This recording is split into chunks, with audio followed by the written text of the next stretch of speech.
Okay guys, तो आज के सेशन में हम लोग डिस्कस करेंगे पाइथन में एक कंसेप्ट आता है आइडेंटिफायर्स का। आइडेंटिफायर्स के बारे में हमने लास्ट क्लास में भी थोड़ा सा आपको बताया था कि जब भी आप किसी वेरिएबल को डिक्लेयर करते हैं और उस वेरिएबल का कुछ हम नाम देते हैं, उसी को आइडेंटिफायर्स भी कहते हैं। तो आइडेंटिफायर्स अलग से समझने का बस एक रीजन ये है कि इससे कुछ रूल्स रेगुलेशंस है, जिसको कि आपको अच्छी तरीके से आपको पता होना चाहिए कि आप जो भी वेरिएबल का नाम आप सेलेक्ट करते हैं, जो भी आप चूज करते हैं, उसका क्या रूल रेगुलेशंस है, उसके बारे में आज के सेशन में काफी डिटेल में डिस्कस करेंगे और प्रैक्टिकली भी उस कंसेप्ट को करके हम लोग यहाँ पे समझने की कोशिश हम करेंगे। तो सबसे पहले आइडेंटिफायर्स होता क्या है, तो उसके लिए आप अच्छी तरीके से जानते हैं कि जो भी वेरिएबल आप डिक्लेयर करते हैं, राइट, कि जैसे हमने लास्ट क्लास में देखा था कि x = 10 लिखा, या आप कुछ भी वैल्यू आप स्टोर करने के लिए जो यूज करते हैं, वेरिएबल का जो नाम आप देते हैं, उसी नाम को हम आइडेंटिफायर्स भी हम कहते हैं। तो आइडेंटिफायर्स क्या है? Identifier is the name we give to identify a variable, function, class, module और अदर ऑब्जेक्ट्स। मतलब आप अपने पाइथन प्रोग्राम के अंदर में आप अगर कोई वेरिएबल आप बना रहे हैं, उसका कुछ जो भी आप नाम आप दे रहे हैं, या एक फंक्शन बना रहे हैं, फंक्शन का कुछ आप नाम दे रहे हैं, क्लास बना रहे हैं, क्लास का कुछ नाम आप असाइन कर रहे हैं, तो इसी को हम आइडेंटिफायर कहते हैं। कि यानी एक वेरिएबल को आइडेंटिफाई करने के लिए, या एक फंक्शन को आइडेंटिफाई करने के लिए, या क्लास को आइडेंटिफाई करने के लिए जो कुछ भी आप नाम दे रहे हैं, उसी को हम आइडेंटिफायर कहते हैं। अब आइडेंटिफायर का अलग से समझने का रीजन ये है कि उसका क्या रूल रेगुलेशंस है, उसे हमें समझना जरूरी है। अब देखिए, आइडेंटिफायर को आप किस तरीके से लिख सकते हैं। यहाँ पे मैंने सिंपल ये लिखा है कि it's a combination of character digits and underscore, and the character includes letter, जो कि लोअर केस में आप A to Z लिख सकते हैं, अपर केस में भी आप A to Z लिख सकते हैं, और डिजिट में 0 से 9 में आप यूज कर सकते हैं, और सिर्फ आप अंडरस्कोर भी यूज कर सकते हैं। यानी उसका जो नाम है वो हम किस तरीके से लिख सकते हैं।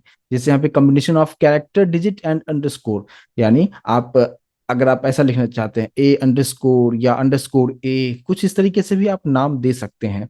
अपने रिक्वायरमेंट के अकॉर्डिंगली उसका नाम आप सेट कर सकते हैं। अल्फाबेट की अगर हम बात करें तो A से Z में कोई सा भी आप लेटर आप ले सकते हैं, अपर केस में, लोअर केस में, कैसे भी आप ले सकते हैं। और अगर डिजिट की बात करें तो 0 to 9 के अंदर में जो भी आप नंबर लेना चाहें आप ले सकते हैं। अंडरस्कोर भी आप यूज आप कर सकते हैं। तो ये कैसे होगा हम करके भी देखेंगे यहाँ पे, लेकिन जस्ट इसका रूल है, एक बार हम देख लें, समझ लें, तो आपको आसान होगा आगे का कोडिंग करने के लिए।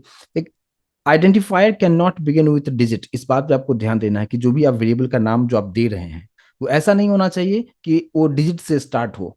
जैसे कि मैंने आपको बताया कि हमने लिखा x = 10, राइट, लेकिन हम ऐसा नहीं लिख सकते हैं कि x1 लिख सकते हैं, x1 = 10 लिख सकते हैं, यानी पहले अल्फाबेट होगा, उसके बाद आप डिजिट यूज कर सकते हैं, स्टार्टिंग में डिजिट यूज नहीं कर सकते हैं। जैसे आपने लिखा 1x = 10, ऐसा आप वेरिएबल का नाम यानी आइडेंटिफायर्स आप यूज नहीं कर सकते हैं। अगर आप अब इस तरीके से करते हैं तो डेफिनेटली वो आपको सिंटैक्स एरर आपको बताएगा। नेक्स्ट पॉइंट पे हम काम करते हैं कि special symbols like exclamation sign हो गया, या @ हुआ, हैश, यानी जितने भी स्पेशल कैरेक्टर्स हैं वो अलाउड नहीं है आइडेंटिफायर्स के लिए। आप जब भी वेरिएबल का नाम आप देते हैं तो ये सभी सिंबल्स का यूज आप नहीं कीजिएगा, अगर करते हैं तो एरर आपको दिखाता है। नेक्स्ट पॉइंट आते हैं क्या, कि सिर्फ डिजिट नहीं हो सकता है किसी भी आइडेंटिफायर का नाम। Python identifiers can not only contain digits.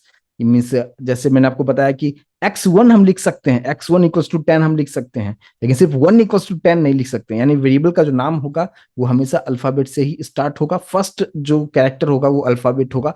Second आप पे डिपेंड करता है कि आप लेटर लेना चाहते हैं, मतलब डिजिट भी आप ले सकते हैं, लेकिन फर्स्ट पोजीशन पे डिजिट नहीं होना चाहिए, इस बात पे ध्यान देना है। और सिर्फ डिजिट नहीं होगा, इस बात पे भी आपको ध्यान देना है।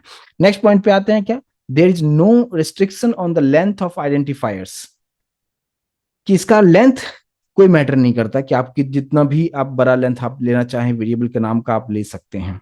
ठीक है, जैसे मैंने लिखा क्या, x1 = 100। ठीक है, तो x1 क्या हो गया, एक आइडेंटिफायर हुआ, बट x1 तो जस्ट हमने दो ही लेटर लिखा ना वहां पे। आप इसका जो लेंथ है आप जितना चाहे उतना ले सकते हैं। हम अभी आपको करके भी दिखाएंगे प्रैक्टिकल, तो और बेहतर तरीके से समझ में आएगा। Identifiers names are case sensitive, इस बात पे ध्यान देना है कि आप एक बार जो आपने यूज कर दिया, सपोज x = 10 लिखा आपने, लेकिन वो x स्मॉल में लिखा है, तो आप नीचे जब भी इसको प्रिंट करेंगे तो हमेशा आप स्मॉल में ही यूज करेंगे। ऐसा नहीं कि एक जगह पे आपने कैपिटल लिखा और आप फिर यूज करते टाइम आप स्मॉल में लिख रहे हैं तो वो प्रॉब्लम क्रिएट करेगा। यानी वो केस सेंसिटिव है, जैसा आपने यूज किया है उसी तरीके से आपको हमेशा उसका इम्प्लीमेंटेशन आपको करना होगा। तो आइडेंटिफायर नेम हमेशा केस सेंसिटिव होता है, इस बात पे ध्यान देना है। इसके बाद आप पाइथन में कुछ इनबिल्ट या रिजर्व्ड कीवर्ड्स भी होते हैं। उस सभी कीवर्ड्स का जितने भी रिजर्व्ड कीवर्ड्स हैं उसका नाम जो है वेरिएबल के नाम से आप नहीं रख सकते हैं, इस बात पे आपको ध्यान देना है। जैसे बहुत सारे इनबिल्ट्स, जैसे इफ हो जाता है या एल्स हो जाता है या फॉर हो जाता है, तो ये सब कुछ ऐसे भी इनबिल्ट कीवर्ड्स हैं जो पाइथन में ऑलरेडी हैं। और अगर आप उसका यूज वेरिएबल के नाम के लिए अगर यूज करते हैं तो वहां पे कंफ्यूजन क्रिएट होगा। वो कैसे होगा वो भी हम आपको करके आपको दिखाएंगे। तो ये जस्ट मैंने आइडेंटिफायर्स का रूल आपको बताया कि आइडेंटिफायर्स में क्या क्या हो सकता है, किस किस चीज का कॉम्बिनेशन आप ले सकते हैं, किस सेंसिटिव है, क्या क्या अलाउ नहीं है और क्या क्या अलाउ है, वो सभी चीजें के बारे में एक छोटा सा नोट्स के तौर पे यहाँ पे मैंने आपको एक्सप्लेन किया है। अब हमने एक चीज मैंने डिस्कस किया कि कीवर्ड्स आर, जितने भी पाइथन के कीवर्ड्स हैं, अब क्या क्या रिजर्व्ड कीवर्ड्स हैं उसके बारे में भी आपको पता होना चाहिए, क्योंकि उस सभी रिजर्व्ड कीवर्ड का यूज आप अपने आइडेंटिफायर्स के नाम लिखने में यूज नहीं करेंगे, इस बात पे आपको ध्यान देना है। जैसे कि मान लीजिए कि अभी यहाँ पे जितने भी रिजर्व्ड वर्ड्स हैं पाइथन में उसका मैं एक लिस्ट यहाँ पे आपके सामने रख दिया है। जैसे आप यहाँ पे आप देख पाएंगे कि फॉल्स है, नन है, ट्रू है, एंड, एज, असर्ट, ये सभी इनबिल्ट रिजर्व्ड कीवर्ड्स हैं। ठीक है। इसका इस और ये सभी कीवर्ड्स के बारे में हम लोग प्रैक्टिकली हर एक चीज के बारे में धीरे धीरे सभी इनबिल्ट रिजर्व्ड कीवर्ड्स के बारे में प्रैक्टिकली करके देखेंगे कि इसका क्या यूज है। बट अभी मुझे ये आपको दिखाने का बस एक ही मकसद था कि रिजर्व्ड कीवर्ड्स पाइथन में है और ये सभी कीवर्ड्स का यूज आप इसका जो स्पेसिफिक काम होगा उसी के लिए हम करेंगे। ऐसा नहीं कि आपने वेरिएबल का नाम जो है आपने जैसे मान लीजिए लिख दिया फॉल्स, फॉल्स इक्वल्स टू 10, ऐसा नहीं कर सकते हैं हम, राइट। तो आइडेंटिफायर का जो नाम होगा वो ऐसा नहीं होना चाहिए कि जो इस कीवर्ड से मिलता जुलता हो, तो फिर वो प्रॉब्लम क्रिएट करेगा, इस बात पे ध्यान देना है। तो यानी रिजर्व्ड कीवर्ड्स का यूज हम आइडेंटिफायर्स के नाम के लिए कतई यूज नहीं करेंगे। अगर आप ऐसा करते हैं तो आपको सिंटैक्स एरर डेफिनेटली वो बताएगा ही बताएगा, राइट। ये चीज क्लियर है? तो एक बार प्लीज कंफर्मेशन दे कि आइडेंटिफायर्स क्या होता है, क्या क्या रूल्स रेगुलेशंस है, रिजर्व्ड कीवर्ड्स क्या है, इसके बारे में मैंने आपको बताया। अब अभी जो कुछ भी हमने देखा है उसके हम रूल रेगुलेशन जैसा हमने बताया है उसके अकॉर्डिंगली कुछ हम कोडिंग के साथ हम एक बार करके देखते हैं। अगर आप यहाँ पे अभी इस स्क्रीन को देख पा रहे होंगे जो कि हमने नोटपैड प्लस प्लस यूज किया है और एक फाइल बनाया हुआ है test.py, राइट। और यहाँ पे जैसे कि मैंने आपको बताया कि x इक्वल्स टू 10, तो ये जो मैंने x जो बताया इसी को क्या कहते हैं, आइडेंटिफायर कहते हैं। इक्वल साइन क्या हो गया, ये असाइनमेंट ऑपरेटर हो गया और ये इसका वैल्यू है जिसको हमने लास्ट क्लास में बताया था, इसको लिटरल्स भी कहते हैं। तो मैं अभी जो बताया था आइडेंटिफायर, एक्स को ही आइडेंटिफायर कहेंगे कि इसका जो कुछ भी आप नाम देते हो, यानी 10 किस में स्टोर है, एक्स में। तो यहाँ पे एक्स तो मैं अपने अकॉर्डिंग नाम ले रहा हूँ, कुछ भी आप नाम लिख सकते हैं, कुछ भी आप नाम लिख सकते हैं, कोई इशू नहीं है। लेकिन उसी का मैंने आपको रूल बताया कि क्या क्या हो सकता है। यानी यहाँ पे जो हम लिखेंगे हम एक्स लिख सकते हैं, ये भी काम करेगा। अच्छा, इसको मैं प्रिंट भी यहाँ पे कर लेता हूँ। प्रिंट करने के लिए आप जानते हैं प्रिंट हम यूज करते हैं और एक्स को मैंने यहाँ पे प्रिंट कर दिया। ठीक है, इसको हम रन कैसे करेंगे, कमांड प्रॉम्प्ट के थ्रू मैंने आपको बताया हुआ था। तो हम यहाँ पे जस्ट कमांड प्रॉम्प्ट ओपन करेंगे और यहाँ पे कमांड प्रॉम्प्ट ओपन करते हुए हम लोग करते क्या है कि अगर आप पहले तो आपको ये देखना होगा कि ये प्रोग्राम कहाँ पे सेव है। तो मैं यहाँ पे देख लूँ एक बार, डेस्कटॉप पे पाइथन प्रो करके फोल्डर में सेव है। चलिए तो हम लोग चलते हैं डेस्कटॉप पे, C D desktop. C D का मतलब क्या होता है, चेंज डायरेक्टरी टू डेस्कटॉप चला जाएगा। डेस्कटॉप पे कहाँ पे है, तो पाइथन प्रो नाम का एक फोल्डर हमने बनाया हुआ है, वहां पे ये है। और अब इसे यहाँ पे डायरेक्टली हम रन करते हैं। रन करने के लिए या तो पाइथन आप लिखते हैं, स्पेस देते हुए क्या लिखेंगे, test.py। लास्ट क्लास में काफी डिटेल में सब चीजों के बारे में डिस्कस किया था हमने, राइट। तो यहाँ पे पाइथन और फिर स्पेस देते हुए फाइल का नाम एक्सटेंशन के साथ देना है और आप एंटर करेंगे, आपको 10 प्रिंट करके आपको दिखा रहा है। ठीक है, तो ये तो जस्ट हमने एक्स लिखा। मैंने आपको बताया कि जो आइडेंटिफायर है ये कॉम्बिनेशन होता है, आप इसमें डिजिट भी यूज कर सकते हैं। जैसे मैंने यहाँ पे लिख दिया x1 इक्वल टू 10, कोई इशू नहीं होगा, लेकिन आपको यहाँ पे भी x1 लिखना होगा, इस बात पे आपको ध्यान देना है। ठीक है, अब इसी प्रोग्राम को फिर से हम कंपाइल करके देख लें कि प्रॉपर तरीके से कर रहा है, यानी कंपाइलिंग जब डायरेक्टली इंटरप्रेट होता है, इस बात पे ध्यान देना है कि लास्ट क्लास में बस भी बताया था मैंने कि पाइथन को हम कंपाइल नहीं करते हैं, ये जस्ट इंटरप्रेटर लैंग्वेज होता है, ठीक है। तो यहाँ पे जस्ट हमने यहाँ पे रन किया और हमें आउटपुट हमें 10 दिखा रहा है, तो कोई प्रॉब्लम नहीं है। लेकिन यहाँ पे एक और रूल मैंने आपको जो बताया कि x1 हम लिख सकते हैं, यानी फर्स्ट जो लेटर होगा वो हमेशा अल्फाबेट होगा, इस बात पे आपको ध्यान देना है।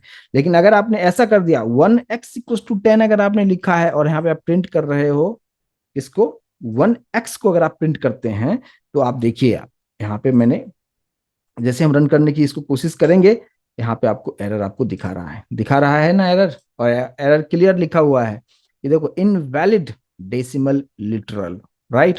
तो ये आपको यहाँ पे एल के 1 जो हमने लिखा है ना 1x = 10, 1 के पास यहाँ पे एरर आपको दिखा रहा है। तो जो रूल आपको बताया गया कि लिटरल्स जो हम आइडेंटिफायर जो यूज करते हैं उसका क्या क्या रूल है, उसके अकॉर्डिंगली मैंने बताया था। कॉम्बिनेशन तो है, यहाँ पे अल्फाबेट भी है और डिजिट भी है, लेकिन फर्स्ट पोजीशन पे डिजिट नहीं होगा, इस बात पे ध्यान देना है आपको, ठीक है। अच्छा, आप अंडरस्कोर भी यूज कर सकते हैं, जैसे कि मैंने उधर रूल में बताया था आपको। तो मैंने ऐसा लिख सकते हैं क्या, जस्ट अंडरस्कोर लिख दिया, ये क्या काम करेगा, क्या क्या लग रहा है आप लोगों को? यस, रिस्पॉन्ड करें कि अगर मैंने सिर्फ लिखा _= 10 और फिर मैं प्रिंट कर रहा हूं अंडरस्कोर को, क्या हो सकता है? इसको हम सेव करते हैं, कुछ कुछ आंसर आ रहा है, क्या हो सकता है? देखिए यहाँ पे जैसे मैंने रन किया प्रॉपर तरीके से काम कर रहा है, क्योंकि मैंने अभी आपको रूल में बताया था कि आप अंडरस्कोर यूज कर सकते हैं, कोई प्रॉब्लम नहीं है, ठीक है। अच्छा, अंडरस्कोर के साथ साथ आप कुछ कॉम्बिनेशन चाहिए तो आप जैसे मान लो हमने एक्स लिखा तो _x, ये भी एक वैलिड आइडेंटिफायर का नाम है, तो आप ऐसा भी वेरिएबल का नाम आप यहाँ पे दे सकते हैं। इसको आप रन करके आप अगर आप देखेंगे, देखिए प्रॉपर तरीके से हमें आउटपुट दिखा रहा है, कोई प्रॉब्लम नहीं आ रहा है। क्लियर होगा? प्लीज एक बार कंफर्मेशन दें, ठीक है। सिर्फ अंडरस्कोर भी वैलिड वैलिड होता है, कोई प्रॉब्लम वहां पे नहीं होगा। अच्छा, एक चीज और है यहाँ पे क्या कि जैसे मैंने यहाँ पे एक्स लिखा है, ठीक है, मैंने बहुत सारे एक्स लिख दिया, इतना सारा एक्स लिखा और यहाँ पे 10 लिख दिया, ठीक है। और ये हमारा क्या हो गया, आइडेंटिफायर का नाम हो गया, इसी के अंदर वैल्यू स्टोर है 10, मैंने उसी को यहाँ पे प्रिंट कर दिया। तो अभी आप बताएं क्या मुझे आउटपुट अभी मिलेगा या अभी मुझे एरर दिखाएगा? अगर अभी अभी जो मैंने आपको एक स्लाइड दिखाया था जहां पे मैंने आइडेंटिफायर्स के सभी रूल्स रेगुलेशंस को एक्सप्लेन किया था, वहां पे मैंने एक चीज बताया था सबसे लास्ट, सेकंड लास्ट पॉइंट में था कि इसका जो लेंथ है वो उसका कोई लिमिट नहीं है, आप कितना बड़ा भी आप इसका लेंथ आप रख लो, ये वैलिड है, कोई इशू नहीं होगा, ठीक है। तो अगर अभी आप देखेंगे इसको, ये मैंने इसको अगर रन करके दिखाएं, आपको प्रॉपर तरीके से आउटपुट आपको दिखा रहा है। तो ये होता है कि लेंथ का लिमिट यहाँ पे नहीं है, बट इतना बड़ा रखना थोड़ा सा मुश्किल है, लेकिन रूल बताया गया कि आप रखना चाहें तो रख सकते हैं, बट एज ए प्रोग्रामर आपको ही प्रॉब्लम होगा, क्योंकि यहाँ पे जस्ट मैंने कॉपी पेस्ट करके यहाँ पे रख दिया, लेकिन कितना है उसको काउंट करना थोड़ा सा मुश्किल होगा। तो जस्ट आप लेंथ जितना वेरिएबल यानी आइडेंटिफायर्स का नाम आप ऐसा रखें ताकि आसानी से आप प्रोग्राम में यूज कर सकें, और मेन मकसद यही होता है। तो ये मैंने आपको आइडेंटिफायर्स के आपको रूल रेगुलेशंस आपको बताएं, और यहाँ पे मैंने आपको करके भी दिखाया कि किस किस चीज का कॉम्बिनेशन आप ले सकते हैं। प्लस एक चीज और मैं यहाँ पे बता दूं कि एक और पॉइंट वहां पे मैंने आपको डिस्कस हमने किया था कि ये जो आइडेंटिफायर्स का जो नाम आप सेलेक्ट करते हैं ये केस सेंसिटिव होता है। जैसे कि मान लीजिए मैंने यहाँ पे x = 10 लिखा, ठीक है, तो ये जो लाइन नंबर 1 में जो आप देख रहे हैं x, ये कौन सा है, लोअर केस में है। लेकिन अगर मैं यहाँ पे लिखता हूँ अपर केस में, तो क्या प्रिंट करेगा? डेफिनेटली ये नहीं करेगा, क्योंकि मैंने आपको बता दिया है रूल। यहाँ पे आप देख सकते हैं एरर आपको दिखा रहा है यहाँ पे, और यहाँ पे नेम एरर में क्या दिखा रहा है, एक्स यानी capital x is not defined. वो आपको सजेशन भी दे रहा है, did you mean small x, ठीक है, क्योंकि इसे तो पता है ना कि आपने ऊपर स्मॉल एक्स में आपने डिक्लेयर यहाँ पे जो वैल्यू आपने दिया हुआ है स्मॉल एक्स में दिया है, लेकिन जब आप प्रिंट कर रहे हो उस टाइम आपने कैपिटल दिया है। तो इसलिए मैंने आपको बताया कि आइडेंटिफायर्स का जो नाम होगा वो केस सेंसिटिव होता है। यहाँ पे अगर आप स्मॉल आपने लिखा है तो आप इसका नीचे कहीं भी यूज करें तो हमेशा आप उसके केस को जरूर आप फॉलो करें, ठीक है। क्लियर है? तो मैं उम्मीद करूंगा कि इस पर्टिकुलर पार्ट को आप अच्छी तरीके से समझ पाए होंगे कि आइडेंटिफायर्स का जो नाम है यानी सिंपली वेरिएबल्स का जो नाम होता है उसका क्या रूल रेगुलेशंस है, मैंने उसके बारे में आपको बताया और प्रैक्टिकली उस चीज को करके भी आपको दिखा दिया ताकि आपको कंसेप्ट अच्छी तरीके से समझ में आया हो, राइट। ठीक है, अब एक चीज और हम समझें कि यहाँ पे जो इक्वल साइन जो हमने लिखा हुआ है, इस इक्वल साइन को हम क्या कहते हैं? Assignment operator. लास्ट क्लास में भी डिस्कस किया था असाइनमेंट ऑपरेटर, इक्वल साइन को हम कहते हैं असाइनमेंट ऑपरेटर। तो ये जो असाइनमेंट ऑपरेटर होता है वो कितने टाइप के ऑपरेटर्स होते हैं उसके बारे में थोड़ा सा यहाँ पे मैं आपको बताना चाहूंगा। इसी में ऊपर मैं यहाँ पे लिख देता हूँ, क्या इसको क्या कहा मैंने, असाइनमेंट ऑपरेटर। ठीक है। अब असाइनमेंट ऑपरेटर जो होता है इसके तीन अलग अलग टाइप्स होते हैं। ठीक है। सबसे पहले सिंपल जो अभी हमने यूज किया है, x = 10, और यहाँ पे x को मैंने प्रिंट कर दिया प्रॉपर तरीके से, ये हमें काम करके दिखा रहा है। दूसरा जो पार्ट होता है इसका, दूसरा जो टाइप होता है असाइनमेंट ऑपरेटर का, वो होता है चेन्ड असाइनमेंट। ठीक है। और तीसरा जो पार्ट होता है उसको हम क्या कहते हैं, कंपाउंड कहते हैं, कंपाउंड असाइनमेंट। ठीक है। ये तीन टाइप का जो असाइनमेंट ऑपरेटर हमारे पास में होता है, तो इसको आपको समझना है। फर्स्ट हम ऑलरेडी डिस्कस कर चुके हैं, लास्ट क्लास में भी हम जितने भी कैलकुलेशंस कर रहे थे आपको बहुत सारी चीजें बताया था हमने लास्ट क्लास में। वहां पे भी जस्ट हमने यूज जो किया था सिंपल असाइनमेंट ऑपरेटर का यूज किया था। इसका मतलब सिंपल सा ये होता है कि आप 10 को x में असाइन कर रहे हो या आप स्टोर कर रहे हो और उसको आप यहाँ पे यूज कर रहे हो प्रोग्रामिंग में। लेकिन अगर हम बात करें कि ये चेन्ड असाइनमेंट क्या होता है, राइट, तो चेन्ड में क्या होता है कि यहाँ पे क्या हो रहा है कि हमारे पास सिर्फ एक वैल्यू है और एक ही वेरिएबल है जिसमें हम स्टोर कर रहे हैं। लेकिन अगर मुझे ऐसा करना हो कि वैल्यू एक ही है लेकिन हमारे पास वेरिएबल बहुत ज्यादा होगा, तो कैसे कर सकते हैं। फॉर एग्जाम्पल मान लीजिए कि मैंने ऐसे लिखा कि x =y=z और इक्वल्स टू मैंने यहाँ पे लिख दिया है 21। तो यहाँ पे क्या हो रहा है कि हमारे पास तीन वेरिएबल्स हैं, एक्स है, वाई है, जेड है, और तीनों में कॉमन वैल्यू है, दैट इज 21। ठीक है। तो ऐसा अगर आप यहाँ पे आप देख सकते हैं कि मैंने तीन बार, और भी हो सकता है, मान लीजिए यहाँ पे मैंने यहाँ पे क्या दे दिया, a = ऐसे भी कर सकते हैं। तो कितना भी आप यहाँ पे चेन, इसको हम क्या कहेंगे, एक चेन में आ रहा है, तो इसलिए इसको हम क्या कहते हैं, ये चेन असाइनमेंट ऑपरेटर है। मतलब इसका यूज हम कब करेंगे कि जब हमारे पास बहुत सारे वेरिएबल्स है, मान लीजिए 5 वेरिएबल्स है और सभी में मुझे सेम वैल्यू को स्टोर करना है। तो इसे आप नॉर्मल तरीके से अगर करना चाहें तो भी आप कर सकते थे, लेकिन वो काफी लेंदी हो जाता ना। जैसे आप यहाँ पे लिखते x = 20, फिर y = 20, राइट, फिर आपने यहाँ पे लिखा z = 20, फिर आपने लिखा a = 20, अगर सब में सपोज 21 स्टोर करना होता है तो ठीक है, तो इतना आपको लिखना होता। लेकिन इसी को हमने एक लाइन में अगर इस तरीके से लिख दिया तो ये थोड़ा सा कोड थोड़ा सा प्रिसाइजली हो रहा है। ठीक है।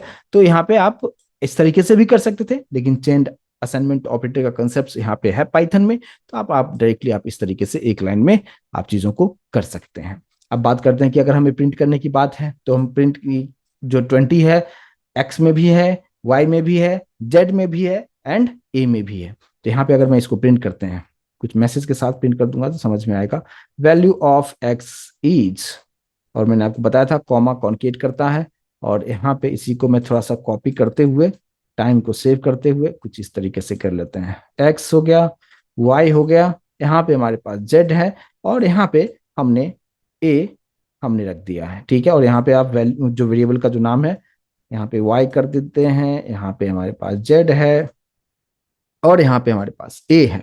इसको सेव करते हैं, और फिलहाल ये जब भी जो कोडिंग हमने यहाँ पे ये जो किया हुआ है उसको मैं निकाल देता हूँ। ठीक है। अब इसको हम एक बार रन करके देख लें कि हमें प्रॉपर आउटपुट मिल रहा है। आप देख सकते हैं एक्स की वैल्यू 20, यानी सभी 20 तो सभी के पास में है, लेकिन मैंने आपको बताया कि हाँ इस तरीके से भी किया जा सकता है, और आपको प्रॉपर तरीके से आउटपुट यहाँ पे दिखा रहा है। सभी में 20 वैल्यू ही स्टोर हुआ है और यहाँ पे कोई भी प्रॉब्लम नहीं आता है, जिसको हम क्या कहते हैं, चेन्ड असाइनमेंट ऑपरेटर।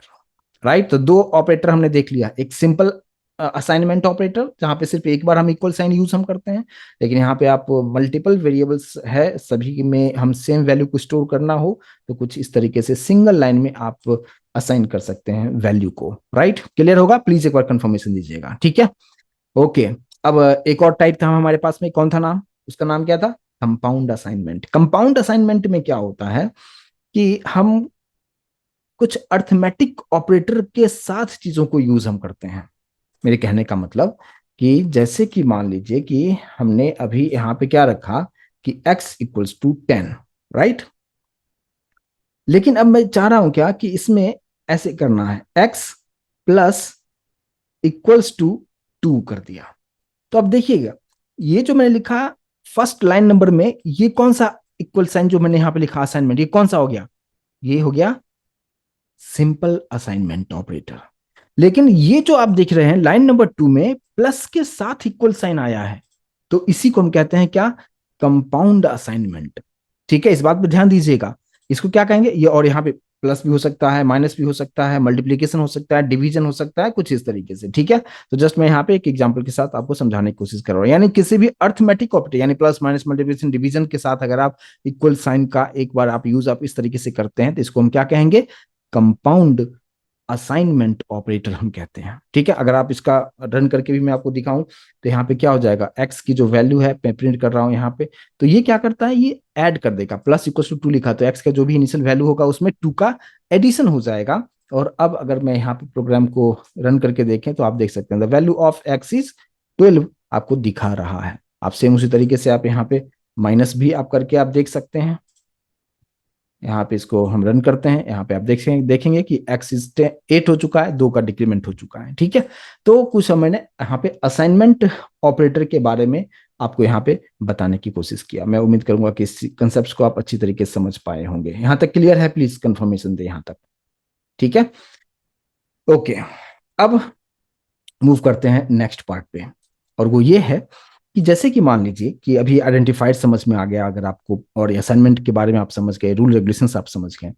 जैसे कि मान लीजिए कि अगर ऐसा आपसे प्रोग्राम कहा जाए करने के लिए कि मान लीजिए कि एक्स और वाई दो वेरिएबल हमने रखा हुआ है। ठीक है, इसमें कुछ वैल्यू हमने असाइन कर दिया है 20। आप कुछ ऐसा लॉजिक बनाएं, ऐसा एक प्रोग्राम लिखें जिसमें क्या होगा कि एक्स के पास जो भी वैल्यू होगा वो वाई को असाइन हो जाएगा, और वाई का जो भी वैल्यू होगा वो एक्स को असाइन हो जाएगा। तो कैसे कर सकते हैं? यस, आप में से बहुत सारे लोग जानते भी होंगे।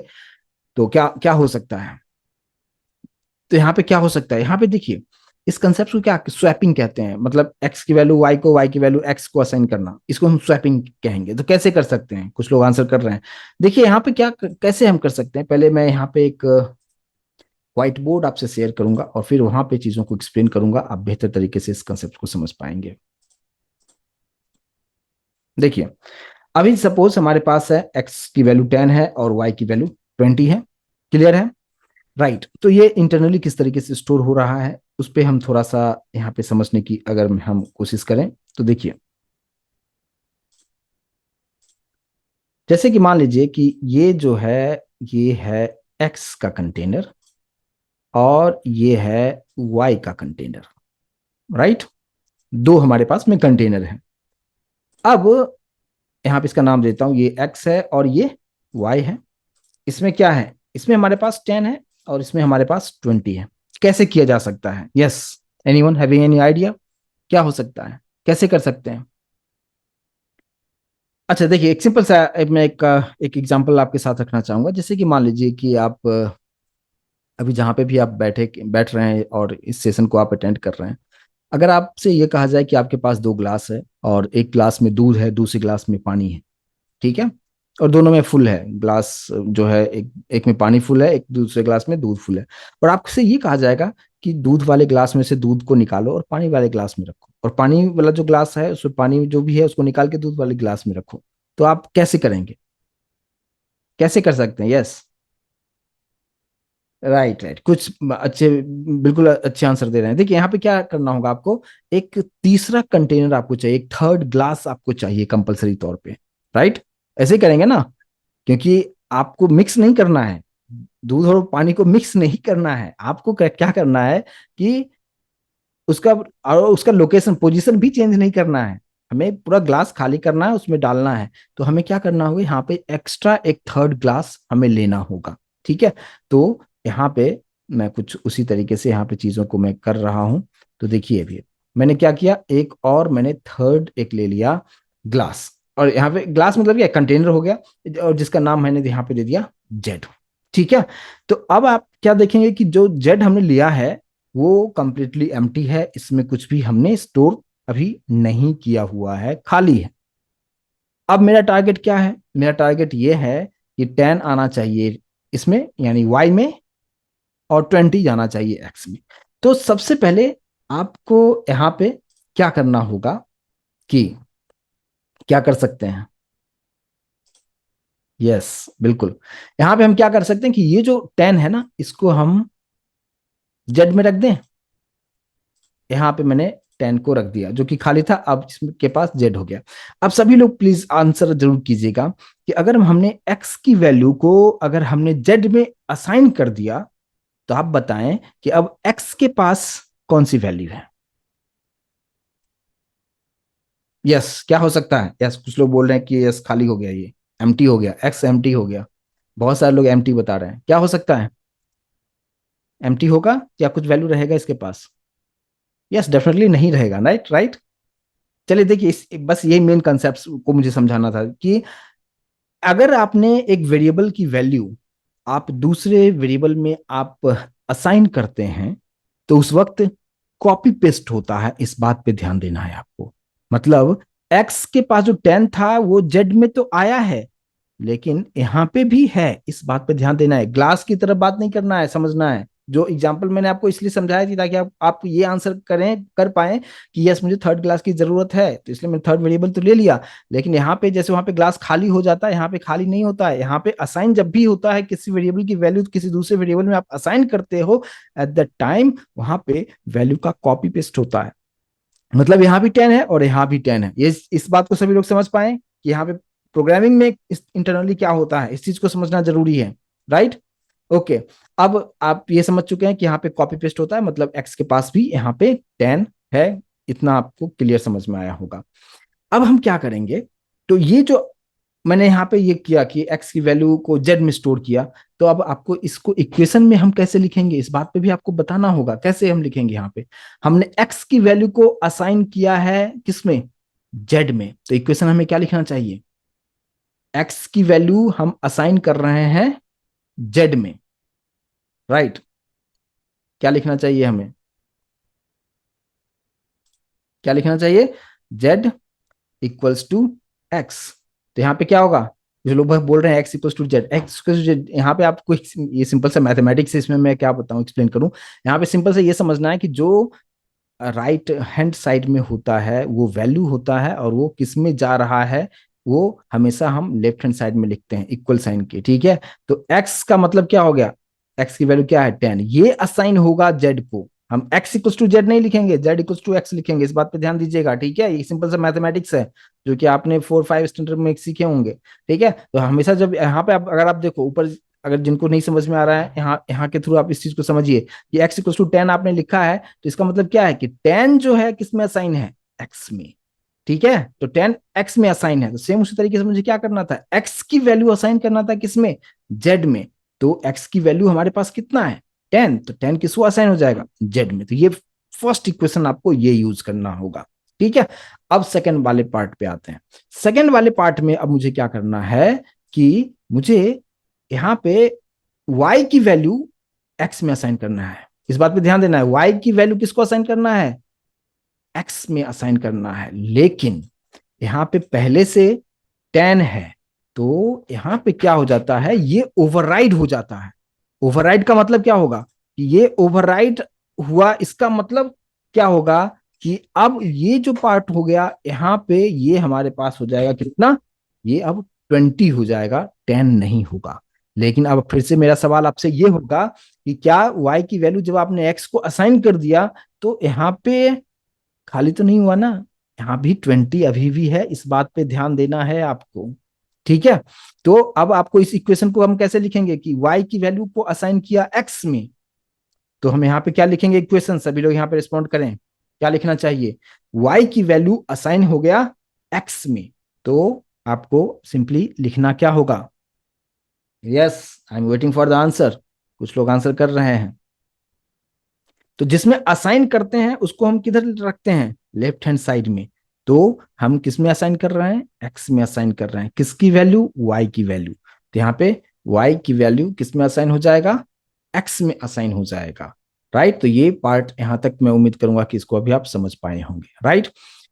ओके, तो 20 हम अभी एक्स के पास 20 आ चुका है। अब नेक्स्ट क्या करना है, लेकिन यहाँ भी 20 है, इस बात पे ध्यान देना, वाई के पास भी 20 है।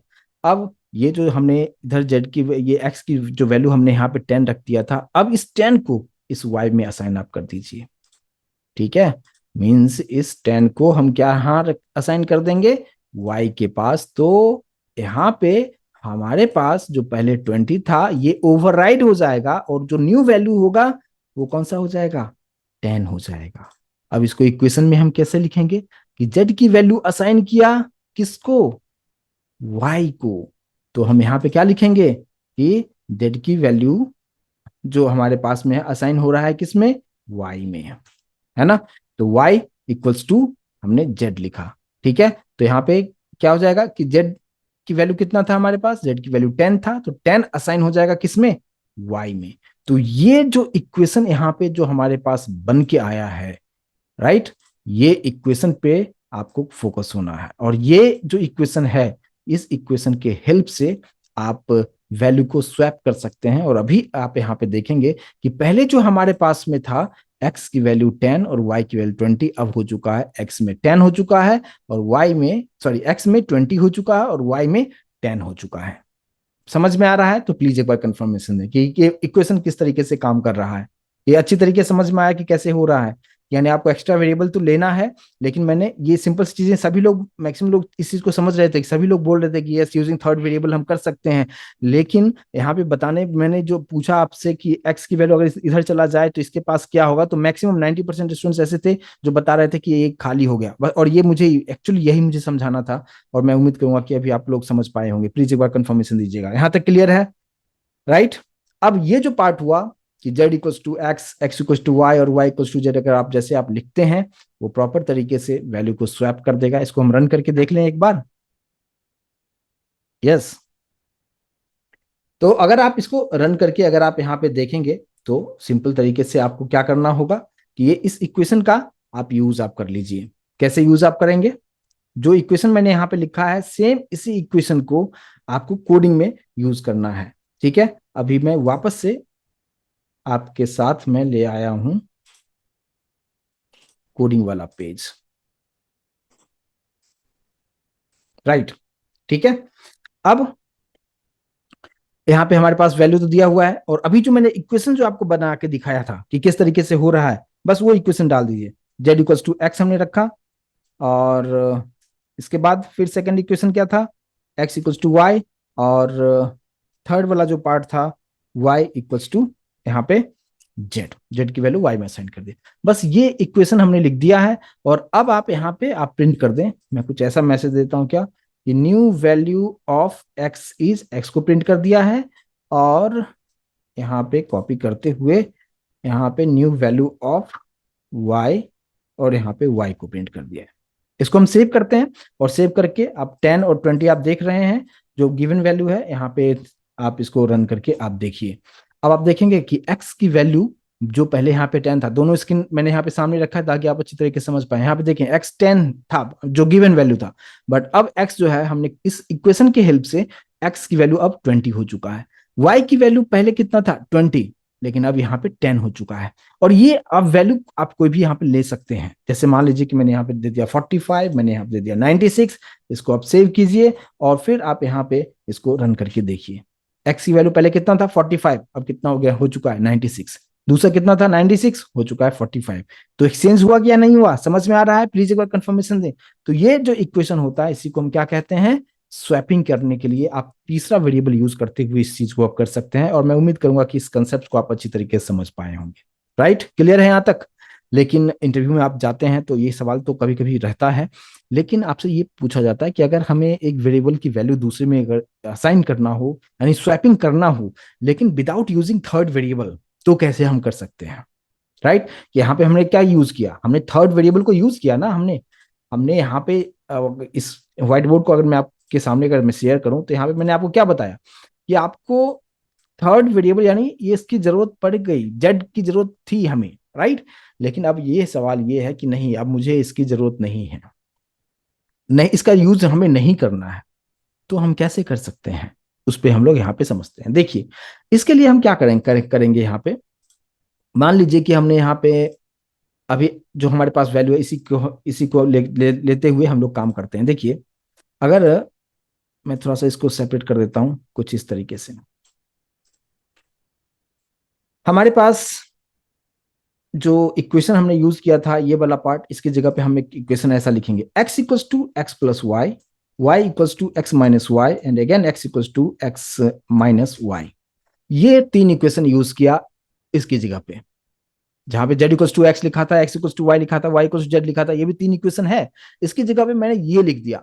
अगर आप यहाँ पे काफी बारीकी से अगर आप देखेंगे तो क्या आप बता सकते हैं कि यहाँ पे किसी भी मैंने थर्ड वेरिएबल का यूज किया है क्या? तो डेफिनेटली नहीं यूज किया, सिर्फ मैंने एक्स और वाई का ही यूज किया है। अब यहाँ पे आप लोग मुझे बताएं कि एक्स प्लस वाई यहाँ पे कितना होगा, और एक्स और वाई की वैल्यू यहाँ पे गिवन है, राइट? 10 एंड 20 मैंने दिया हुआ है, तो कितना हो जाएगा यहाँ पे? 10 + 20 दैट इज 30। डेफिनेटली इसमें किसी को कुछ प्रॉब्लम नहीं होना चाहिए समझने में। अब नेक्स्ट पार्ट है क्या कि y equals to x minus y. यहाँ पे मैं सभी लोग से आंसर एक्सपेक्ट करूंगा। क्या हो सकता है सोचिए और बताइए, कैसे हो सकता है? यहाँ पे x माइनस वाई अगर मैं लिख रहा हूं तो आंसर कितना होगा? अच्छा, जो लोग -10 कर रहे हैं तो मैं आपको बता दूं कि रॉन्ग कर रहे हैं, तो थोड़ा सा मैथमेटिक्स पे आपको काम करने की जरूरत है। क्या हो सकता है? -10, बहुत सारे लोगों ने आंसर दिया, -10 से पूरा भर दिए चैट, चैट बॉक्स भर चुका है। क्या होगा? हाँ, यस, कुछ कुछ आंसर करेक्ट आ रहे हैं। देखिए, आपको जब भी आप सिंपल सा मैथमेटिक्स है, हमेशा क्या होता है कि वैल्यू अपडेट होता है, ओवरराइड होता है। और यहाँ पे भी मैंने उस चीज के बारे में बताया था। ये जो आप बॉक्स आप देख पा रहे हो ना, यहाँ पे भी मैंने आपको क्या बताया था कि पहले 10 था, जब दूसरा वैल्यू इसके पास आया तो ओवरराइड हो गया, पहला वाला वैल्यू जो है वो हाइड हो गया, और अब जो वैल्यू उसका बन चुका है क्या? 20 हो चुका है। इस बात पे ध्यान देना। तो एक्स की वैल्यू यहाँ पे कितना हो चुका है? आपने एक्स प्लस वाई किया तो 10 + 20 हुआ 30 हुआ। लेकिन अब यहाँ पे जो सेकंड इक्वेशन को परफॉर्म कैसे करेंगे? X minus y. तो एक्स की वैल्यू, आप में से बहुत सारे लोग क्या कर रहे हैं? 10 ले रहे हैं एक्स की वैल्यू, बट एक्स का अपडेटेड वैल्यू आपको लेना है जो कि है 30। राइट, समझ में आ रहा है? तो आपको यहाँ पे क्या करना है कि एक्स की वैल्यू कितना हो चुका है अब? 30 माइनस वाई की वैल्यू तो 20 ही है। सॉरी, मैंने क्या लिख दिया यहाँ पे? एक्स माइनस, यानी 30 - 20 कितना हो गया? 10 हो चुका है, राइट? और सेम उसी तरीके से यहाँ पे अपडेटेड वैल्यू लेना है, तो एक्स की वैल्यू कितना हो चुका है? 30 है। और यहाँ पे माइनस वाई, वाई का अपडेटेड वैल्यू कितना अभी जस्ट हमने निकाला है? 10, राइट? ये कितना हो गया? 20। समझ में आ रहा है ये किस तरीके से इक्वेशन काम कर रहा है? तो अभी अगर आप यहाँ पे देखेंगे कि आप फिर से आपको देखना है कि एक्स का लास्ट वैल्यू कितना आया? 20 आया क्या? वाई का लास्ट वैल्यू कितना आया? 10 आया क्या? और यही हमारा आंसर है। समझ में आ रहा है तो प्लीज एक बार कंफर्मेशन दीजिएगा, ताकि मुझे भी समझ में आए कि यस, मेरी बात आप तक अच्छी तरीके से पहुंच पा रही है। तो यहाँ पे सेकंड तरीका आपको बताया कि हम बिना थर्ड वेरिएबल का यूज किए हुए हम किस तरीके से वैल्यू को स्वैप कर सकते हैं। ठीक है, और इंटरव्यू में ये सब पूछा जाता है, तो इसलिए मैं इस चीज को यहाँ पे बता रहा हूँ। तो ये चीज क्लियर होगा? ठीक है, इसको भी हम करके देखेंगे, लेकिन उससे पहले एक चीज और हम इस बात पे हम ध्यान दें कि जैसे कि मान लीजिए कि मैंने जहां पे प्लस और माइनस हमने यूज किया है, यहाँ पे हम मल्टीप्लीकेशन एंड डिवीजन के थ्रू भी इस चीज को कर सकते हैं। कैसे कर सकते हैं? यहाँ पे देखिए, x equals to x multiplication y हमने लिखा, y इक्वल्स टू हमने फिर से लिखा क्या? x डिवीजन y लिखा। और ऐसा भी आप कर सकते हैं। और फिर x इक्वल्स टू हमने क्या लिखा?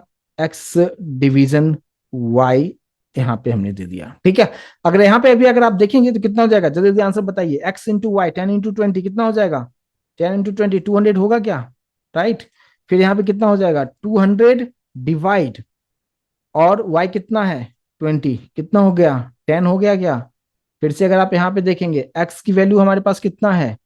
x की वैल्यू अपडेटेड अपडेटेड आपको देखना है 200, और y की वैल्यू कितना है?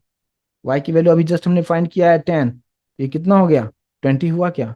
तो आप इस तरीके से भी इस चीज को आप कर सकते हैं। तो ये मैंने तीन अलग अलग तरीका आपको बताया कि आप किस तरीके से यहाँ पे आप दो अगर वेरिएबल हमारे पास में है, और उसको आप किस तरीके से यूज करके आप चीजों को कर सकते हैं। मैं उम्मीद करूंगा कि इसको आप समझ पाए होंगे। ठीक है, तो इसको भी मैं एक बार प्रैक्टिकली आपको करके आपको दिखा दूं, तो आपको भी थोड़ा सा कॉन्फिडेंस आ जाएगा कि हाँ, कि जिस तरीके से लॉजिक अगर आप इसको समझ पाए हैं तो पाइथन में इम्प्लीमेंटेशन कैसे करेंगे, सिंपल है।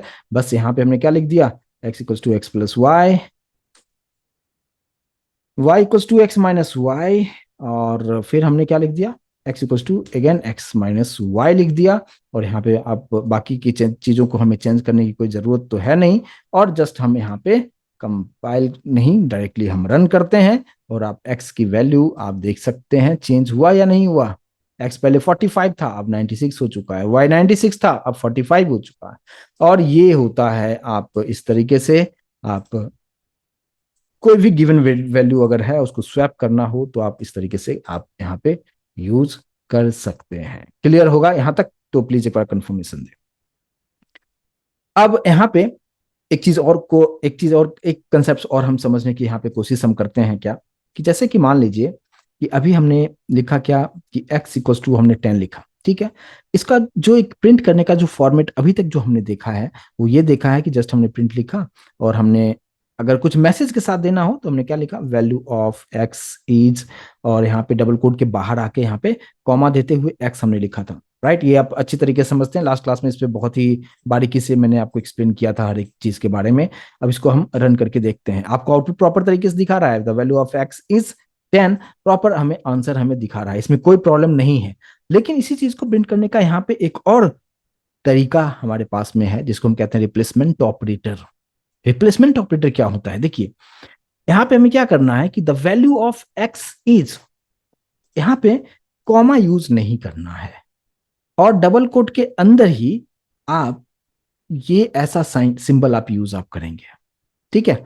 The value of x is, और ये जो मैंने यूज किया इसको क्या कहते हैं, रिप्लेसमेंट ऑपरेटर हम कहते हैं। अब यहां पे हमें लिखना है डॉट, और एक आता है फॉर्मेट, और फॉर्मेट के अंदर आप ऐसे वेरिएबल का जो नाम है वो आप डाल दीजिए, ठीक है। तो इससे क्या होगा कि आउटपुट हमें कैसे आएगा, the value of x is. अब ये जो पार्ट हमने लिखा है ना, इसकी जगह पे वो प्रिंट करेगा एक्स की वैल्यू को प्रिंट करेगा, और यहाँ पे फॉर्मेट इनबिल्ट फंक्शन है, इस बात पे ध्यान देना है, ठीक है। अब यहाँ पे इसको सेव करते हैं, और अब इसको हम रन करके देखते हैं, ठीक है। अब यहाँ पे हमने इसको रन किया, आप देख सकते हैं वैल्यू ऑफ एक्स इज 10 हमें प्रॉपर तरीके से दिखा रहा है। अच्छा, अगर हमारे पास मल्टीपल अगर वैल्यूज हो तो, और सभी को प्रिंट करना हो, जैसे कि हमने लास्ट क्लास में आपको बताया था कि ऐसे वो इस तरीके से लिखा था, जेड में हमने दोनों को ऐड कर दिया था, और मुझे प्रिंट करना था क्या, कि किसका किसका आपने एडिशन किया हुआ है, तो आप कैसे लिख सकते हैं, आप ऐसे भी लिख सकते हैं क्या, कि हमने क्या लिखा, द सम ऑफ, अब यहाँ पे आपको ये ऑपरेटर यूज करना है, एंड फिर से आपको ये रिप्लेसमेंट ऑपरेटर यूज करना है, इज, फिर से आपको ये यूज करना है, ठीक है। तो हमें क्या चाहिए, यहाँ पे चाहिए मुझे एक्स की वैल्यू, यहाँ पे वाई की वैल्यू, और ये वाला जो है प्लेस होल्डर इसके अंदर में हमें चाहिए जेड की वैल्यू।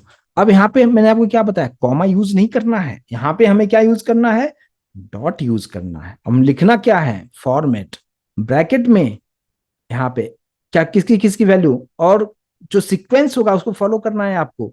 जैसे कि यहाँ पे मुझे प्रिंट करना है एक्स की वैल्यू, यहाँ पे वाई की वैल्यू, यहाँ पे जेड की वैल्यू, तो उसी तरीके से यहाँ पे लिखेंगे x comma y comma z, और इसको हम सेव करेंगे, ठीक है। और अब हम इसको एक बार रन करके देख लें कि अभी हमने जो किया है हमें प्रॉपर तरीके से आंसर दे रहा है क्या। यस, डेफिनेटली दे रहा है, अभी आप देख पाएंगे, the sum of 10 and 20 is 30, तो यहाँ पे प्रॉपर तरीके से हमें आउटपुट हमें प्रिंट करके दिखा रहा है। तो इसका मतलब ये हुआ कि ये जो पार्ट है इसकी जगह पे, है ना, ये जो आप देख रहे हैं फर्स्ट वाला जो रिप्लेसमेंट ऑपरेटर है इसकी जगह पे क्या प्रिंट हो रहा है, एक्स की वैल्यू, सेकंड वाले पे वाई की वैल्यू, थर्ड वाले पे जेड की वैल्यू। इस बात पे ध्यान देना है कि अगर आपने इसका सीक्वेंस चेंज किया उसके अकॉर्डिंगली वैल्यू यहाँ पे प्रिंट होगा, इस बात पे आपको ध्यान देना है, ठीक है। तो लास्ट क्लास में जो बताया था मैंने, कॉमा के थ्रू चीजों को बताया था कि कैसे हम सभी के वैल्यू एक साथ हम प्रिंट कर सकते हैं, लेकिन यहाँ पे मैंने आपको रिप्लेसमेंट ऑपरेटर के थ्रू चीजों को आपको बताया कि इसका यूज आप किस तरीके से यहाँ पे कर सकते हैं। क्लियर है, इसको हम क्या कहते हैं, रिप्लेसमेंट ऑपरेटर। अच्छा, रिप्लेसमेंट ऑपरेटर का मतलब क्या होता है, मतलब रिप्लेस मतलब समझ में आ ही रहा होगा कि रिप्लेस कर रहा है। तो ये जो पार्ट है ये रिप्लेस करके किसकी वैल्यू को ले रहा है, एक्स की वैल्यू को, ये वाई की वैल्यू को रिप्लेस कर रहा है, ये जो पार्ट है वो जेड को रिप्लेस करके जेड की वैल्यू को वहां पे प्रिंट कर रहा है, ठीक है। तो ये एक पार्ट था जो कि हमने लास्ट क्लास में आपको नहीं बताया था, तो ये भी मैं उम्मीद करूंगा कि इस तरीके से आप इसको आप अच्छी तरीके से समझ पाए होंगे। यहाँ तक क्लियर है तो प्लीज एक बार कंफर्मेशन दे कि किस तरीके से किया जा सकता, राइट। ओके, एक चीज और मैं आपको बताऊं कि जैसे हम कुछ कोडिंग हम लिखते हैं और मुझे उस पर्टिकुलर लाइन को कमेंट करना होगा, तो हम कमेंट किस तरीके से करते हैं? तो पाइथन में जो कमेंट का जो चीजें बताया गया है, उसके लिए हम जो यूज हम करते हैं वो होता है हैश। हैश अगर आप लिख दें, जैसे मान लीजिए कि यहाँ पे मैं एक और प्रिंट लिख देता हूँ। प्रिंट में मैंने लिखा हेलो, जस्ट मैंने यहाँ पे हेलो लिखा, ठीक है। तो अभी ये तो हेलो प्रिंट होगा और फिर हमें ये जो कैलकुलेशंस का जो हमें आउटपुट है वो हमें प्रिंट करके दिखाएगा। अगर आप देखेंगे तो ऊपर हेलो दिखा रहा है, यहाँ पे देख पा रहे होंगे, राइट ना, हेलो दिखाया और फिर नीचे सम ऑफ 10 एंड 20 इज 30 आपको प्रिंट करके आपको दिखा रहा है। लेकिन मैं चाहता हूं कि देखो मुझे ये जो पार्ट है ये मुझे आउटपुट स्क्रीन पे नहीं चाहिए, लेकिन अभी नहीं चाहिए, मुझे बाद में जरूरत होगा तो हम उसको यूज करेंगे। तो आप ऐसा मत कीजिएगा कि ये नहीं चाहिए तो हमने इसको डिलीट कर दिया। आप फिर से अगर आपको चाहिए रहेगा तो फिर से आपको कोडिंग करना पड़ेगा, लिखना पड़ेगा, टाइप करना पड़ेगा, उसमें काफी वक्त जाएगा। तो उसके लिए हम क्या करते हैं, यहाँ पे ये जो चीजें लिखा हुआ है इसको ना आप क्या कर दें कि कमेंट कर दें। कैसे? जैसे आप यहाँ पे हैश उससे पहले लगाएंगे, ये सभी ग्रीन कलर में हो जाता है, और ये ग्रीन कलर डिपेंड करता है कि कौन सा एडिटर यूज कर रहे हैं। फिलहाल मैं नोटपैड प्लस प्लस यूज कर रहा हूँ तो यहाँ पे फिलहाल तो ग्रीन हो रहा है। तो ग्रीन होने का मतलब कि यस ये कमेंट हो चुका है, और अब ये इस लाइन से हमें आउटपुट में कोई फर्क नहीं पड़ने वाला है, और ये हमें मैसेज प्रिंट करके नहीं दिखाएगा, ये कमेंट हो चुका है। सेव करते हैं और हम इसको एक बार रन करके देख लें कि क्या कमेंट हुआ। क्या आप देख सकते हैं, पहले हमें क्या आ रहा था, हेलो प्रिंट करके दिखा रहा था, वो एक्टिव कोड था इसलिए हमें प्रिंट करके दिखा रहा था, बट यहाँ पे आप देखेंगे कि वो कोड हमें नहीं दिखा रहा है। और इसको हम कहते हैं क्या, कमेंट करना। कमेंट करने का मतलब क्या, इससे हमें आउटपुट पे कोई फर्क नहीं पड़ता, आउटपुट पे वो चीजें नहीं इम्प्लीमेंटेशन होता है, वो एक्टिव नहीं होता है। ठीक है, कुछ इस तरीके से आप इस चीज को आप कर सकते हैं, ठीक है। अच्छा, लेकिन अगर हमारे पास ऐसा भी हो, जैसे कि मान लीजिए कि एक लाइन अभी मैंने कुछ इस तरीके से लिखा, अभी फिलहाल यहाँ से ये कमेंट में निकाल देता हूं, और हमने यहाँ पे 4 लाइन हमने लिख दिया है, ठीक है, ये 4 लाइन हमने लिखा है और फिर ये पार्ट है। अभी अगर आउटपुट आप देखेंगे तो आउटपुट हमें किस तरीके से दिखाएगा, हमें आउटपुट 4 बार हेलो हमें दिखा रहा है, और उसके बाद फिर हमारा जो कैलकुलेशंस का पार्ट था वो भी हमें दिखा रहा है। लेकिन मैं चाहता हूं कि अभी यहाँ पे जितने भी चीजें यहाँ पे अलग अलग आउटपुट हो सकता था, कुछ भी आउटपुट हो सकता था, जैसे मान लो यहाँ पे हेलो 1 है, 2 है, 3 है, 4 है, कुछ इस तरीके से कुछ भी हो सकता था, जस्ट मैं समझने के लिए आपको बता रहा हूँ। हम फिर से एक बार रन करके देख लें तो प्रॉपर तरीके से hello 1, hello 2, hello 3, hello 4 print कर रहा है, और यहाँ पे हमें प्रॉपर मैसेज दिखा रहा है। लेकिन अब मैं चाहता हूं कि अगर मुझे इस सबको कमेंट करना होगा तो हम कैसे करेंगे? एक तो तरीका मैंने बताया कि आप यहाँ पे क्या लिखेंगे, हैश लिखेंगे, कमेंट हो जाएगा, लेकिन मुझे सभी लाइन पे जाके हैश लिखना होगा, जो कि काफी कॉम्प्लिकेटेड होगा, काफी टाइम टेकिंग होगा। एम आई राइट? ठीक है, तो ये थोड़ा सा कम्प्लेक्स वाला पार्ट हो जाता है। ये तो 4 लाइन है तो चलो 4 बार आप लिख दोगे, लेकिन अगर मान लो कि आपने 10 लाइन्स ऑफ कोड है, उसको सभी को कमेंट करना होगा, तो सभी लाइन के पीछे जा जाके आप कितना आप हैश लगाओगे, ठीक है। तो उसके लिए यहाँ पे जो तरीका बताया गया कि आप क्या करें कि जैसे ये पार्ट जो है सेलेक्टेड एरिया जो आप देख रहे हैं, लाइन नंबर 4 से लेकर लाइन नंबर 7 वाला जो कोड है, इसको हमें कमेंट करना है। तो आप क्या कीजिए कि ऐसा 3 बार सिंगल कोड डाल दीजिए। कहां तक? ऐसा। अब इससे क्या होगा, ये जैसे आपने लिखा है, अब इस डॉट 3 बार जो डॉट लिखा है मैंने, डॉट सॉरी मैं सिंगल कोड जो लिखा है, इसके अंदर जो भी चीजें आपने लिखा है ये सभी कमेंट हो जाएगा, और आउटपुट पे इसका कोई इफेक्ट नहीं पड़ेगा, मतलब ये हमें आउटपुट स्क्रीन पे आप प्रिंट नहीं करके दिखाएगा। चलिए एक बार रन करके देख लें कि ये कमेंट हुआ या नहीं हुआ। देख सकते हैं हमें सिर्फ एक ही दिखा रहा है, पहले ये पूरा दिखा रहा था ना, हेलो 1, हेलो 2, हेलो 3, हेलो 4 सभी दिखा रहा था, लेकिन यहाँ पे हमें ये प्रॉपर इस तरीके से आउटपुट दिखा रहा है। तो अगर आपको सिंगल लाइन कमेंट करना होगा तो क्या यूज करेंगे, हैश उससे पहले यूज कर दीजिए।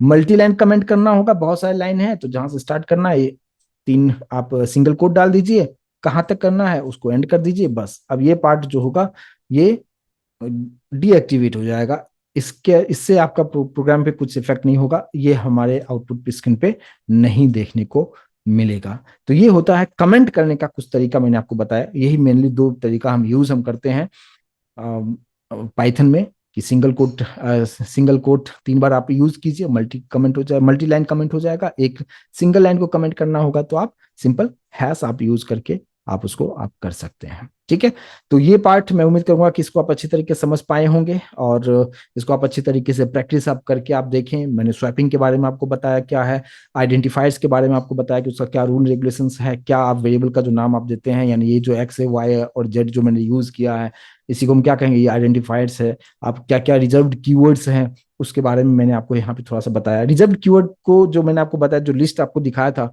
रिजर्व्ड कीवर्ड का, वो आप चाहें तो आप पाइथन के प्रोग्राम के थ्रू भी आप आउटपुट आप लेके आप देख सकते हैं कि उसका क्या कोड हो सकता है। अगर आप देखना चाहें कि कितने कितने सारे कीवर्ड्स हैं, जो कि मैंने अभी तो आपको कंप्लीट एक लिस्ट आपको दे दिया था, लेकिन आपसे कभी कभी ये पूछ दिया जाएगा कि कितने रिजर्व कीवर्ड्स है, वो कैसे आप दिखाओगे, राइट। तो हम ऑलरेडी जानते हैं कि एक पाइथन का जो हमारे पास आईडीएलई होता है ना, आईडीएलई, राइट ना, जिसमें मैंने आपको स्टार्टिंग में बताया भी था कि उसमें हम किस तरीके से कोडिंग करते हैं, राइट। अभी आपके स्क्रीन के सामने में है वो, ठीक है। तो अभी आप देखिए, यहाँ पे आपको सिंपल करना क्या होता है कि आपको लिखना है क्या, बहुत छोटा सा है तो इसको थोड़ा सा मैं साइज बढ़ा देता हूँ। तो आपको थोड़ा सा अच्छा साइज अगर कैसे बढ़ाते हैं वो भी आप लोग समझ लें। यहाँ पे ऑप्शन में जाना है, कॉन्फ़िगर आईडीएलई पे क्लिक कीजिएगा, और यहाँ से साइज जो आप देख पा रहे हैं, यहाँ पे आप क्लिक करते हुए आप जो भी आप साइज लेना चाहें आप ले सकते हैं, और यहाँ पे अप्लाई करके ओके कीजिए, थोड़ा सा साइज बढ़ जाएगा। तो जितना आपको चाहिए उसके अकॉर्डिंगली इसको आप अच्छी तरीके से कर सकते हैं। तो देखिए आप यहाँ पे कैसे करना है। अगर मुझे अभी करना क्या है, मैंने आपको ये बताया कि पाइथन में कुछ रिजर्व्ड कीवर्ड्स हैं जिसका हम बारीकी से यूज हम करेंगे आने वाले सेशन में, और मैंने बताया कि उसका यूज आप किसी भी आइडेंटिफायर्स के नाम के लिए आप मत यूज कीजिएगा। तो अगर मुझे कोडिंग के थ्रू उस चीज को देखना होगा तो कैसे कर सकते हैं, उसके लिए आपको एक इंपोर्ट करना होता है। इंपोर्ट क्या इंपोर्ट करेंगे, कीवर्ड जो मैंने बताया ना रिजर्व्ड कीवर्ड, तो यहाँ पे कीवर्ड इनबिल्ट आपको यूज करना है। और इसके बाद फिर यहाँ पे एंटर किया मैंने, और फिर मैं यहाँ पे लिख रहा हूँ क्या, कीवर्ड डॉट के डब्ल्यू लिस्ट। क्या लिखा मैंने, पर सबसे फर्स्ट लाइन में क्या लिखा, इंपोर्ट कीवर्ड, और फिर कीवर्ड डॉट के डब्ल्यू लिस्ट। और जैसे आप एंटर करेंगे तो जितने भी इनबिल्ट यानी रिजर्व्ड कीवर्ड्स हैं, यही सब चीजें था जो मैंने उधर लिस्ट में आपको दिखाया था, ठीक है। और ये सभी जो है इनबिल्ट आता है, रिजर्व्ड कीवर्ड्स है। और इसका यूज आप किसी भी आइडेंटिफायर्स का जब आप नाम आप लिखते हैं उस वक्त इसका यूज आप मत कीजिएगा। जैसे मैंने एक्स लिखा था, एक्स इक्वल टू 10, आप ऐसा मत कीजिएगा कि ट्राई इक्वल टू 10 आप लिखेंगे और सोचेंगे कि ट्राई हमने अपने मर्जी से नाम दे दिया, नहीं। ट्राई जो है इनबिल्ट रिजर्व्ड कीवर्ड है पाइथन का, तो उसका यूज आप किसी भी वेरिएबल के नाम के लिए आप यूज नहीं करेंगे। अगर करते हैं तो वो डेफिनेटली आपको सिंटैक्स एरर दिखाएगा ही दिखाएगा। क्लियर है। तो ये चीज मैं उम्मीद करूंगा कि इस कंसेप्ट को आप समझ पाए होंगे कि किस तरीके से इसका यूज करना है। और बाकी के सभी प्रोग्राम्स में उम्मीद करूंगा कि समझ आया होगा। एक बार आप खुद से एक बार करके देखेंगे तो ज्यादा अच्छा होगा, क्योंकि मैं कर रहा हूँ, सब चीजें हो रहा है, आप अच्छी तरीके से समझ पा रहे हैं। लेकिन एक बार आप खुद से हर चीज को प्रैक्टिस करेंगे तो ज्यादा कंसेप्ट समझ में आएगा, और आपको एक भी कॉन्फिडेंस आएगा। प्रोग्राम सिंपल सिंपल सी चीजें हैं, और बहुत ही इसका सिंटैक्स बहुत ही आसान है, समझना आसान है। जस्ट मैंने आपको आज के सेशन में लॉजिक जो मेन पार्ट था, स्वैपिंग का लॉजिक मैंने आपको बताया, एक्सप्लेन किया, उसको आप अच्छी तरीके से प्रैक्टिस आप करके आप देखिए। और फिर आने वाले सेशन में हम आगे का पार्ट हम डिस्कस करेंगे। बट आज के लिए बस इतना ही रखते हैं, और फिर हम लोग मिलते हैं नेक्स्ट सेशन में। लेकिन प्रैक्टिस जरूर आप अच्छी तरीके से करके रखिएगा, और फिर नेक्स्ट सेशन में आगे का पार्ट हम डिस्कस करेंगे। तो एक बार प्लीज कंफर्मेशन दीजिएगा, ऑल क्लियर है, समझ में अच्छी तरीके से आ रहा है।